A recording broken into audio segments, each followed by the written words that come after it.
Hi there, it's Jenny with my response to Chapter 7. So I think that I had a lot of similar viewpoints as a lot of the posts, and definitely many students talked about the title of the chapter being very fitting, as it was titled No One in Charge But the Virus.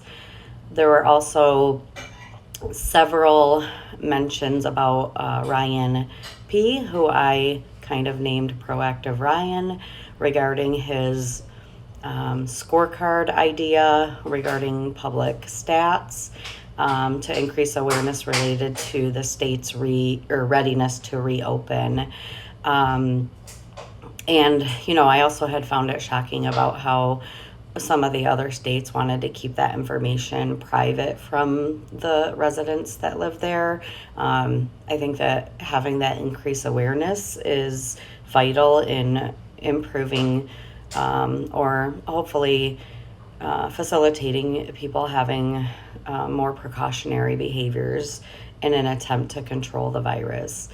Many students also mentioned about the disbelief about the sidelining of the White House task force, and how that idle process could have a very negative effect on the roadmap to recovery from this virus. Also, the Trump quote about slowing the testing, many had mentioned that and were very shocked but not shocked about that. I think that, with that kind of quote, I feel like Trump was just out for what was going to make him look good, right? So I've talked about in the past the re-election time frame, and he didn't want anything to look bad or ruin his reputation, which, like we had all mentioned before, is why he shifted the response efforts from the governmental level to the state level, which I feel was not a good thing to do. One big standout to me regarding this chapter is, and was mentioned by many other folks, was the lagging data. So, and someone had mentioned about how it was referred to as an optical illusion. I had mentioned how the data is reflective of how many tests were even, processed on a given day, because one day it could look like we have 12 cases, and then the next day we have 2,000 cases. So, how do we even get a good grasp on the flattening the curve if we don't have consistency with our testing?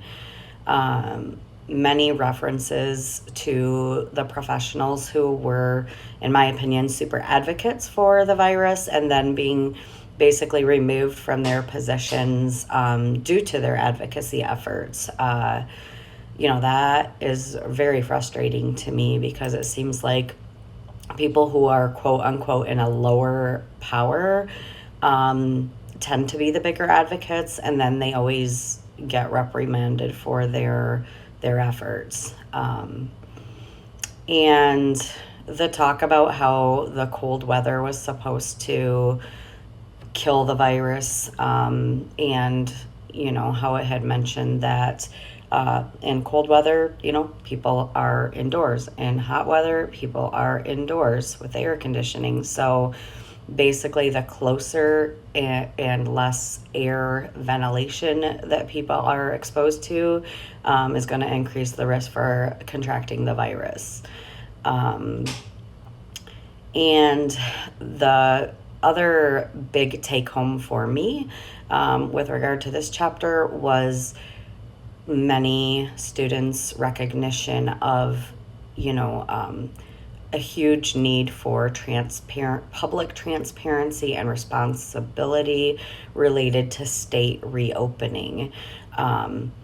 and there was mention that governors that are doing things on their own may not recognize the severity of something until it is too late. And for me, that kind of like made me think of a every man for himself type of a feeling. And I don't think that that's a good approach to take with respect to controlling the virus, because if every man is on his own doing, and all these states are doing all different things, and then people begin to travel, we're going to be cross-contaminating and continuing to spread this virus. So those are my thoughts, and I will look forward to reading the next chapter and hope everyone has a good week. Thank you.